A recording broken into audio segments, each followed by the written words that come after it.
தோசை ரெடியான்னு கேட்டா என்னடி யோசிச்சுட்டு இருக்கிற?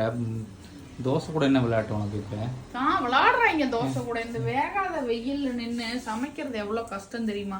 நான் யோசிக்கிறேன், வீட்டுல இப்படி சமைக்கிறதுக்கு தான் நம்மளை ஆரம்பத்துல இருந்தே வடிவமைக்கிறாங்க. எங்க அம்மாட்ட போய் சொல்றேன், அம்மா நான் ஒரு நாளைக்கு 10 தோசை ஊத்துறேம்மா. அப்படி பார்த்தா நான்லாம் வாழ்க்கையில எத்தனை தோசை ஊத்திருப்பேன் அப்படிங்குது எங்க அம்மா. ஆரம்பத்துல இருந்தே சமைக்கிறதுக்காக தான் நம்மளை வடிவமைக்கப்பட்டு இந்த உலகத்துல பெத்து குடும்பம்னு அதெல்லாம் இருக்கும் தான் அப்படிங்குது எங்க அம்மா. அப்ப அதுக்காக தான் நான் எங்க அம்மா என்னை ஒரு கேட்டரிங் சயின்ஸ் படிக்க வச்சிருக்கலாமே, எதுக்கு தேவையில்லாம என்னை எலக்ட்ரானிக்ஸ்ல காசு போட்டி படிக்க வச்சாங்க. அதுலயும் ஒண்ணும் தெரிய மாட்டேங்குது, இதுலயும் ஒண்ணும் வர மாட்டேங்குது. வாழ்க்கையில நம்ம எதுக்கு வாழ்றோம் அப்படின்னு சொன்னாரு. எனக்கே சந்தேகம் வருதுடா. இப்பெல்லாம் உன் மண்டையை யாரு யோசிச்சு? அதுதான் பட் எனக்கும் தெரியல, எந்த காமாண்டி கமனாட்டி உள்ள உட்காந்து இதெல்லாம் யோசிக்கிறாங்க. நானும் ரொம்ப நாள் யோசிச்சுட்டு இருக்கேன்.